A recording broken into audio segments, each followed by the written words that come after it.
we don't want to feel fake. We don't want to feel forced. It feels a little superficial to go into a room full of strangers, traditional networking.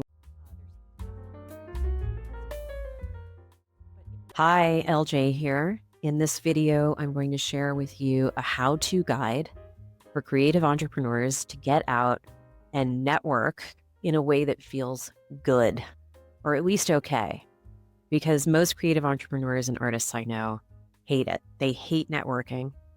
And I really believe that with a little reframing, you can make it fun and you can make it enjoyable.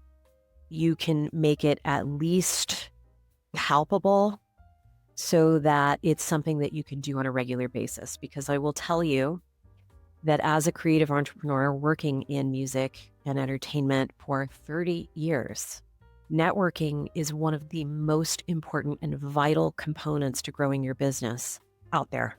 We are a relationship-based business. I say this a lot in my videos on this channel. We cannot go it alone, even if we're solopreneurs.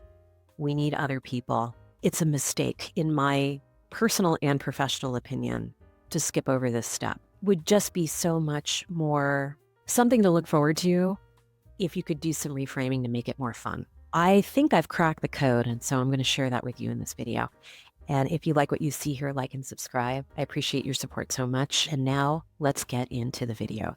Networking strategies that actually work for creative entrepreneurs. Like I said before, it takes a little bit of reframing, a little creativity on our parts when thinking about networking. I can say for sure that a few of the reasons why creative entrepreneurs hate networking. Number one, they're introverted. Myself included. I love staying home.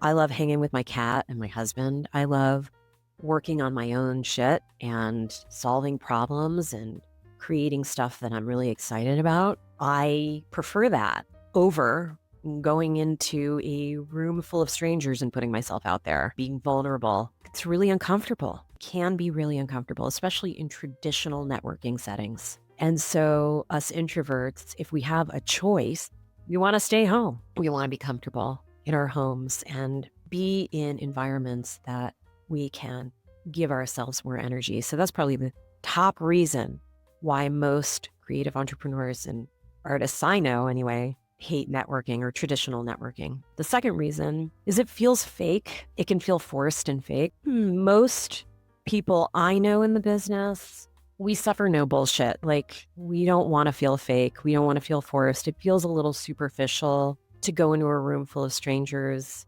traditional networking, and like, so what do you do for a living? We're not really sure we want to be asking that question, or maybe there's better questions to be asking. There's definitely better questions to be asking, for the record. But it just feels kind of fake and inauthentic. And we prefer to be in rooms that feel real, that feel like we're having meaningful and purposeful conversations with people that actually care about the work that they're doing. And we want to talk about that stuff rather than the weather, right? So I think in a traditional networking setting, it can feel a little forced and fake and superficial, and that's why a lot of people hate it.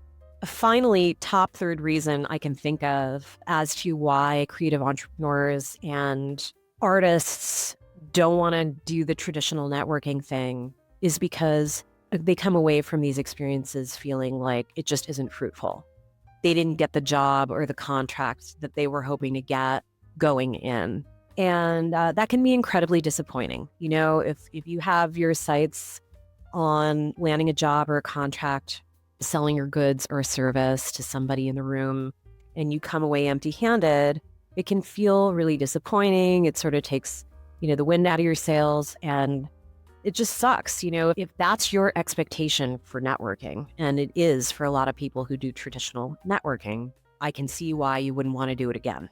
Because the story you're telling yourself is, every time I've tried to do this networking thing, I come up empty-handed. Super disappointing. Why bother?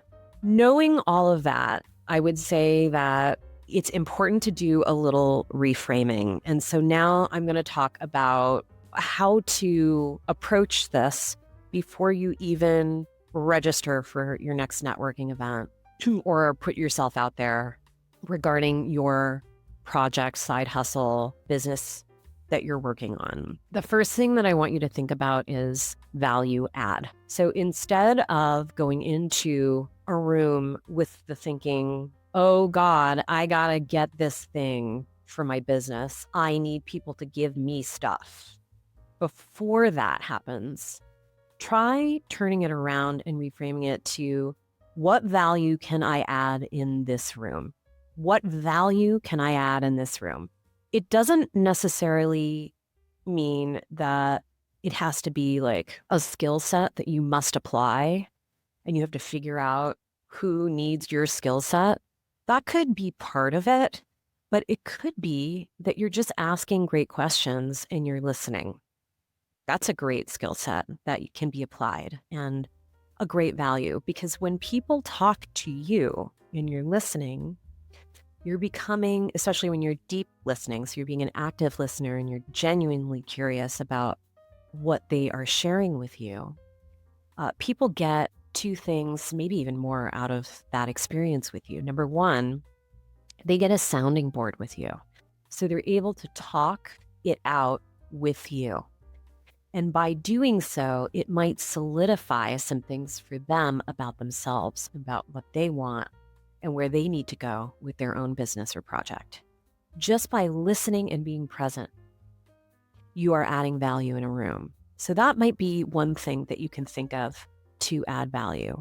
Something else that others might get out of talking to you while you are actively listening and being present is they are building trust, because they're opening up, they're telling you about themselves.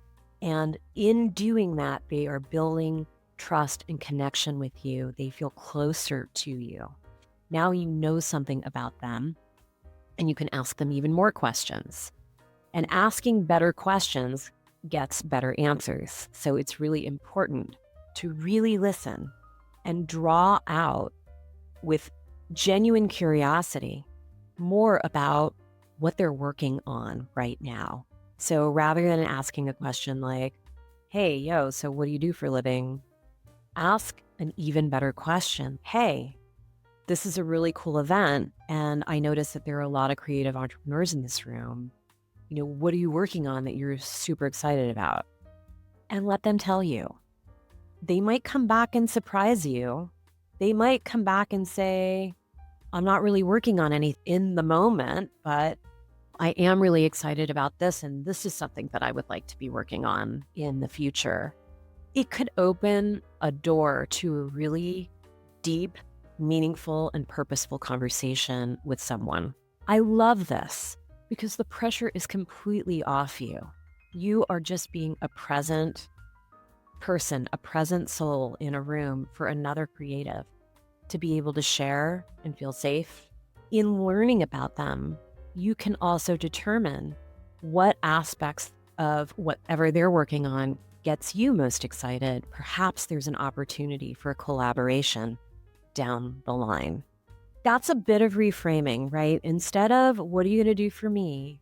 It's how can I add value to the people in this room?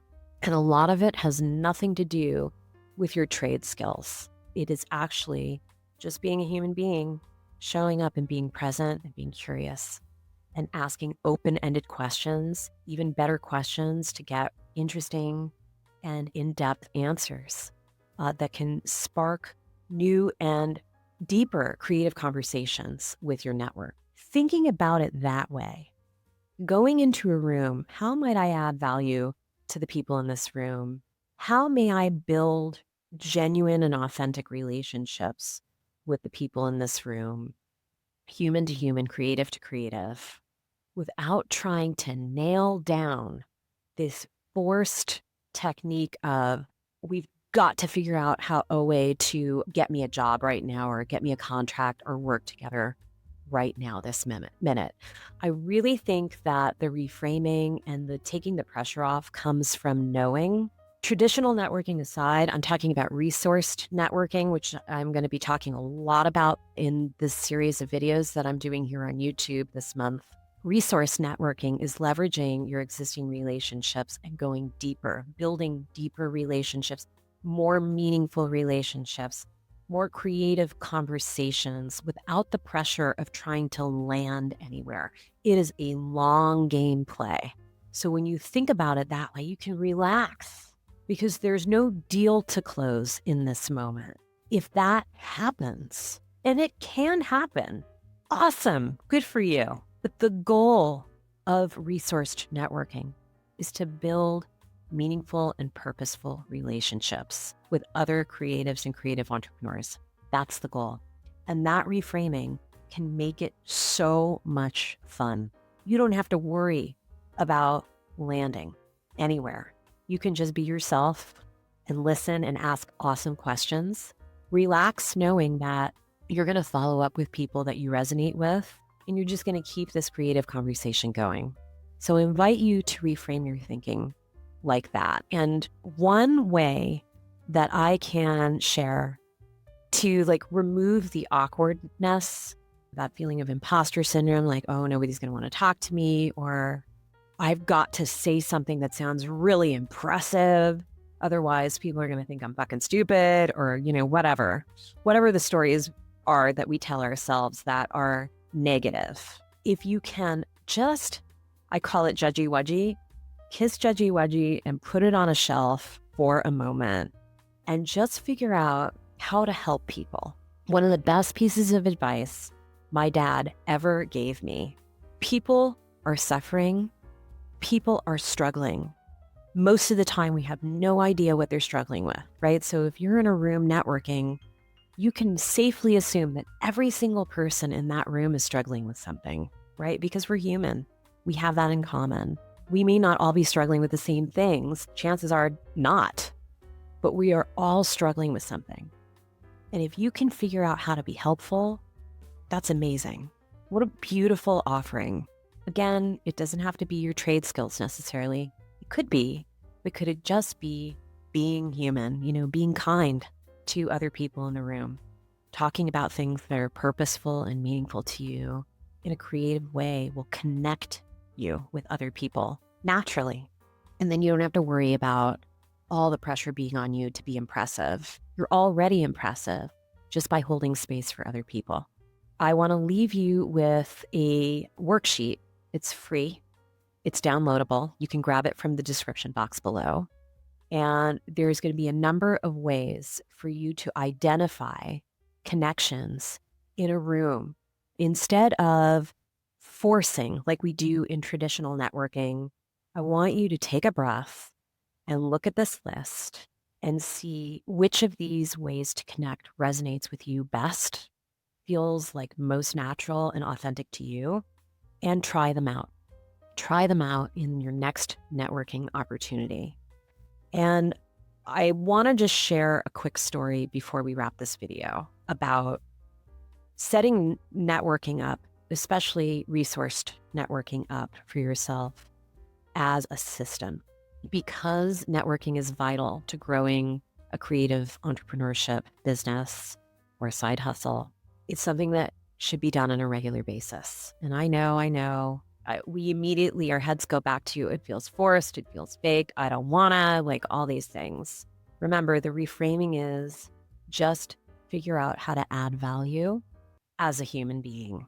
You don't have to land anywhere, just listen, hold space, ask great questions. Be thoughtful in your answers, but don't try to be something that you're not. Look at this list and see if you can set up a regular time every week. For me, for years and years and years now, on Mondays and Fridays, I do networking. Okay, sometimes it's in the evenings after my regular work, and sometimes it's even on a weekend. But Mondays and Fridays typically are my networking days, and I do it every single week. I either check in and follow up with people in my resourced network. That means I'm leveraging my existing network, my existing relationships, to build those relationships further, to deepen those relationships, to create even more meaning, even more purpose in my conversations with those relationships. Or sometimes it's a new person that has been introduced to me I rarely actually do cold reach outs to strangers that I don't know when I'm networking. At this point in the game, in my career, marketing, yes, but networking, I really heavily leverage my resource network. It's either a warm introduction from somebody that I met through somebody I know, a mutual acquaintance or friend, or they are already in my network. And I'm just constantly building these relationships, seeing where I can add value in their lives. Remember, people are struggling. It's not just you, it's not just me. We are all struggling with something. And that connects our humanity. Remember that. It makes networking so much more enjoyable when you can relax and just add value as a human. Anyway, I hope this has been helpful. Remember to grab the free connections worksheet in the description box, and I will see you in the next video where I am really talking about how to build your dream team from the existing contacts in your resourced network. This is something that I have done many times, and it's so cool because I just love working with my friends. So stay tuned for that, and I'll see you in the next video. Take care. Bye-bye. Compassion rocks.